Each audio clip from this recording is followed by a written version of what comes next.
Hello and welcome back to the Cheltenham Countdown YouTube channel. Following on from a fantastic weekend at the Dublin Racing Festival, we have now 5 weeks before, well, just under 5 weeks before the Cheltenham Festival starts in March, and I fully am tuned up now with all roads leading to Cheltenham. Today I'm going to give you 2 more Antepost picks for the month of February for Cheltenham, and one tip this afternoon will be my new captain, because obviously Allaho, previous captain, is now out injured for the season. He will not be taking part this year at Cheltenham. So my newest captain will be revealed and unveiled today in today's episode, as well as another pick. I'll be putting 2 up today with another selection at 10-1. And what a weekend it just was as well at Leopardstown, with a fantastic Dublin Racing Festival yet again. I thought it was a cracking watch. Brilliant competition, cracking races, and a dominant performance from his horses with regards to Willie Mullins, who won all the 8 grade ones on offer. He's very much now stamping his authority with his horses going into Cheltenham. With regards to the tips I posted last weekend on the Dublin Racing Festival preview, or last week, my next best and my nap of the weekend both came in second, so they didn't do too badly. Obviously, I wanted a winner, but both my 2 main bets over the course of the weekend both finished second, which was a bit disappointing and a bit frustrating. But yeah, I'm now excited to reveal who my first Antepost selection is going to be this afternoon. So like I mentioned at the start of the episode, or the video, my first pick this afternoon is going to be my newest main selection for Cheltenham. And in terms of how it unfolded at the DRF over the course of the weekend, with the race I'm going to select now, on the weekend we had the Irish bumper, I think the grade 1 bumper, at the last race on the Saturday, where Jeroboam Marchand beat You Ought to Know and Redemption Day. I think it was third in that race in the grade 1 bumper, or the grade 2 bumper, whatever.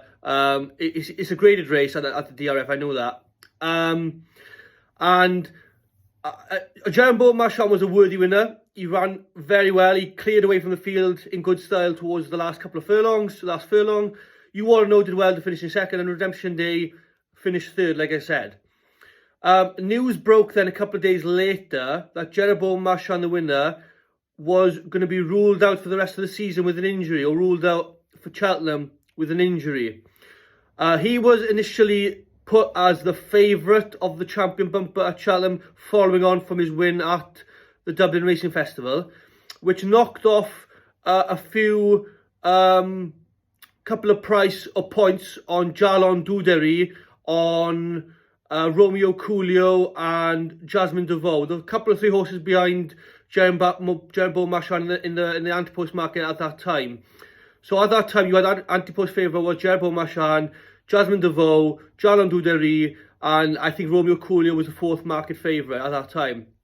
Then, again, like I said, news broke a couple of days later that Jeroboam Marchand would be out injured. So a bit of topping and tailing on the Antepost market occurred. And the outright favourite now, I think, is Jalon Dudery for Gordon Elliott and Jigginstown. Now, I highlighted this horse, Jalon Dudery, as my horse to follow in the bumper division at the beginning of the season in one of my first videos of the Cheltenham Countdown, and I highlighted it on Twitter many times as well, as you may have seen. He is going to be my pick in the champion bumper this year, Jalon Dudery. I have backed him at 5-1 of late. That is now due mainly as well to Jeroboam Marchand's injury, but also due to how the race unfolded at the Dublin Racing Festival. I don't think the winner and the second You Ought to Know are that outstanding bumper horse of the season, in my opinion. I do think the best piece of form, obviously it wasn't a graded race, but the best piece of form to come out of a bumper race this year was when Jalon Dudery beat Redemption Day at Leopardstown over Christmas. I thought it was a fantastic performance from the winner. The second Redemption Day, like I said, has boosted the form slightly. He's made it a bit of a rock-solid substance to the form in regards to finishing third at Leopardstown on the weekend. So he finished second in January over Christmas. He rocked up at Leopardstown on Saturday and finished third. But the form wasn't been too badly boosted with that. But also over Christmas, Jalan Duderi beat a horse in third in that race called Switch from Diesel, I think it was. A mare, a bumper, in the bumper. She then went on to finish second in the mare's bumper at the DRF on Sunday. So again, the more and more substance to the form with regards to Jalan Duderi's victory at Leopardstown at Christmas. Now, it's also a bit of a sentimental pick as well. I love this horse, Jalan Duderi. I think he's a quality individual. He'll get better with age, get better with jumping when that comes to the fore. But I really like his bumper style. He'll quicken away well. He should be ground versatile. He's one of the soft, heavy and yielding in Ireland so far in his career. I think he'll be ground versatile, like I said. He won't mind a big field. He won't mind a small field. The Cheltenham course, we don't know. That's an unknown quantity at the moment. But I do think this horse is the class act of the field and potentially the best horse to come out of the race in the champion number. I think he could be the potential superstar in the race. Romeo Coolio, like I mentioned earlier in the market, another Golden Elliot horse. I can't really put my money towards him. He's only had one run this season. Wasn't a particularly great vintage run from him. And Jasmine DeVoe, people are mentioning this horse as a potential rival to Jalan Duderi. It may be a potential rival, but I still think that Jalan Duderi is streets ahead of the other horses in the market currently. Now, we may see a horse on the day in the champion bumper that may appear from absolutely nowhere. I mean, it is a flat race, to be precise. It is a flat race, and anything could happen. Anything could come out of the field and potentially beat Jalan Duderi on the day. But I do think my horse is rock solid and will be within the top three on the race on the Wednesday of the festival. So it's going to be the last race on the Wednesday, second day of the Cheltenham Festival. I have put a lot of money on this horse. I think he's going to be there or thereabouts to winning come the last couple of furlongs. And yeah, I really hope at 5-1. It's not the biggest price I've posted on the Antepost market, on the Antepost book so far this season. But I do think it's a very rock solid selection, and I'm happy to back this horse right now. I can see it going off a bit short on the day as well. Perhaps if people will go along with the view that I have and potentially want to back it also. It has been backed from, I think it was 16-1 start of the season after his maiden bumper, his first bumper victory, and then following on from winning our Leopardstown at Christmas, he went down to 5-1 or around 6-1. He's now shortened a bit more as well. But I've backed him at 5-1 with William Hill, non-runner no better, because that's the only markers you can back William Hill at the moment. So yeah, I think my Antepost selection, my 9th Antepost selection, is going to come in a champion bumper, and it's Jalan Duderi. So yeah, I'm very happy with Antepost pick number 9 for the Cheltenham Festival. Jalan Duderi in champion bumper. I was reluctant a bit to put up a flat horse or a bumper horse, sorry, for the as my main selection for the Cheltenham Festival. But the more I think about it, the more I do believe he's going to win the champion bumper. I can't see anything coming out of left field to beat him. The markets at the moment are Romeo Coolio, Jasmine DeVoe, and Jalan Duderi as your top 3. You got then a few horses behind called Maureen. You want to know who finished second on the weekend. And then you're struggling to find a few horses that you may think can potentially serve it up to these types. I don't think anyone out that top 5 is potentially going to fill the frame or win the race. So I do think it's a straightforward bet. Jalan Duderi for me is the best type in the race. And I'm on his side, so I'm very happy with the selection. Antepost pick number 10 now is going to be a replacement for a horse that I have selected already this season. It was my previous captain in Allaho. I'm going back into the Ryanair Chase with a horse I know that's going there now. Unless anything happens later on with regards to an injury or setback, I'm putting up as my Antepost pick number 10 at 10-1. Conflated. So many of you will think, why is Conflated definitely going to the Ryanair Chase? Well, Gigginstown and Conflated's connections, Gordon Elliott and others, did say that he would probably go to the Ryanair Chase, following on from not going to the cross country chase. I mean, the Jigginstown have 2 horses in the cross country chase that have good chances in Delta Work and Cocoa Beach, and therefore they've switched Conflated to go to the Ryanair Chase. His current price is 10 to 1 non-run the money back, which I've had the last couple of days, which I've selected. And the reason I'm going back into the Ryanair Chase now, Allaho was my main selection. Unfortunately, circumstances have occurred. He's not going to go to the race. He's out injured. You're looking in the market now. Your current market favourite is El Fabiolo. He's not going to go there. He's going to go to the Queen Mother Champion Chase. You have other horses there, such as Stage Star, Edwardstone, Janadil. Who else is there? John Bonny may not even go.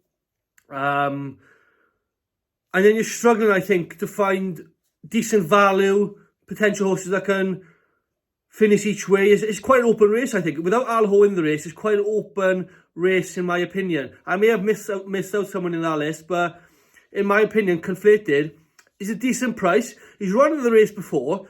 He obviously fell a few years ago, and he is a very much a known horse to be unseating his rider and falling a lot. So that does come with a risk, obviously, with regards to betting on him.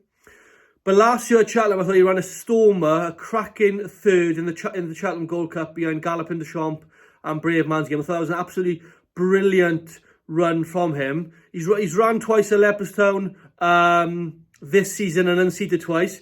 He's also run at Leopardstown previously before and won 2 Grade 1s over 3 miles. I think the drop back in trip is going to suit him personally. I can't see him winning over 3 miles, 3 miles and a quarter in the Gold Cup this year. So they're going to drop him down even further. A strongly run Ryanair, I think, will help him. And yeah, I am taking a risk with Conflated, but I do think the value in the race could be him. Like I said, you got Stage Star, who is probably going to go to the race. Edwardstone, Janadil, French Dynamite. There's a few others in there, but I'm really happy with Jigginstown's Conflated. He's a 10-year-old as well, so he has had experience. So yeah, that's my 10th Antepost selection. It's going to come in the Ryanair Chase as a replacement for Allaho. I wouldn't have selected Conflated, obviously, if Allaho was still about, if he was still going to the race. I wouldn't have selected Conflated as a backup shout. But he is out, Allaho. He is not going to be in the Cheltenham Festival. Therefore, Conflated is my substitute, as you may say. And he is my 10th Antepost selection. Feel free to comment on any of your Antepost selections, any of your Antepost bets down below in the comments. I'd really look forward to read some of your selections, if you've agreed with some of mine, if you've gone against some of mine, if you've opposed anyone, if you've really gone in hard on a few horses in terms of their prices. I'm excited to read anything you guys have backed. Feel free to get interactive in terms of my channel on Twitter as well. Tweet me back some comments about how tips are going on throughout the course of the weekend. Like I said, last weekend was a bit of a hard one to take in terms of my nap and next best, but we move on. We got good races this weekend at Newbury and Warwick. I won't have a video this weekend for the selections, and I won't have one again. There's no Cheltenham meeting again now before the festival starts. So wait until March. You'll have another good few videos from me at the beginning of March, then the week at Cheltenham. And yeah, all roads are leading to the Cheltenham Festival. I was getting really, really excited. So you've really had 2 for the price of 1 this week in terms of my Antepost picks. You've had 2 Gordon Elliott Jigginstown horses that I've selected for the Cheltenham Festival as my Antepost picks. I'll just run you through them again. Number 9 is Jalon Duderie in the Champion Bumper at 5 to 1. And number 10 is Conflated at 10 to 1 in the Ryanair Chase.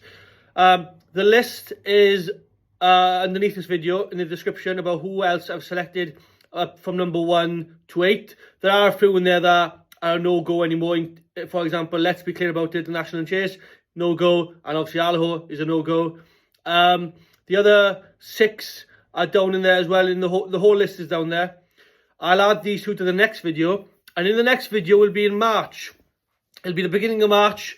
2 more Antepost picks at the start of the month, and then we get into the business of the preview videos. The 4 videos I'll be posting up will be coming a week, 4 or 5 days before the Cheltenham Festival starts. I'll give you the dates in the description down below about when they're going to be coming out. And I'm very excited to reveal who I may select on the day. I will be selecting, obviously, and putting up the Antepost picks. I may have other horses in handicaps I haven't selected yet. In the grade ones, for example, I haven't picked out a horse in the Champion Hurdle. Who's going to win between Constitution Hill and State Man? Gold Cup. Is Galloping the Trump going to retain his Gold Cup crown? So you'll find these answers out from myself about who I select prior to Cheltenham. And then when March the 12th comes, the Cheltenham Festival starts, I'll be there. I'll try and give you as best content as I can on this channel. And I can't wait to be there for the whole entire week. Thank you very much for watching this episode today of the Cheltenham Countdown.